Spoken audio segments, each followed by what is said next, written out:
বিশ্বকবি রবীন্দ্রনাথ ঠাকুরের একটি ছোটদের বিখ্যাত কবিতা আজ আমি পাঠ করে শোনাব। কবিতা সমালোচক। শুরু করছি। বাবা নাকি বই লেখে সব নিজে, কিছুই বোঝা যায় না লেখেন কি যে। সেদিন পড়ে শোনাচ্ছিলেন তোরে, বুঝেছিলি? বলমা সত্যি করে। এমন লেখাই তবে বল দেখি কি হবে। তোর মুখে মা যেমন কথা শুনি, তেমন কেন লেখেন না কৌনি।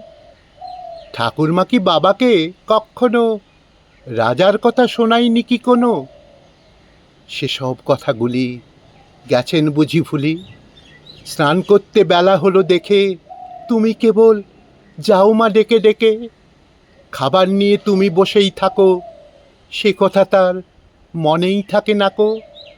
করেন সারা বেলা লেখা লেখা খেলা। বাবার ঘরে আমি খেলতে গেলে তুমি আমায় বলো দুষ্টু ছেলে। বকো আমায় গোল করলে পরে, দেখিস নে লিখছে বাবা ঘরে। বল তো সত্যি বল, লিখে কি হয় ফল?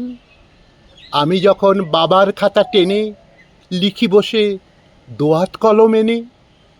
ক খ গ ঘ ও হ জ ব র। আমার বেলা কেন মা রাগ করো? বাবা যখন লেখে কথা কও না দেখে। বড় বড় রুল কাটা কাগজ নষ্ট বাবা করেন নাকি রোজ? আমি যদি নৌকো করতে চাই, অমনি বলো নষ্ট করতে নাই। সাদা কাগজ কালো করলে বুঝি ভালো? সাদা কাগজ কালো করলে বুঝি ভালো?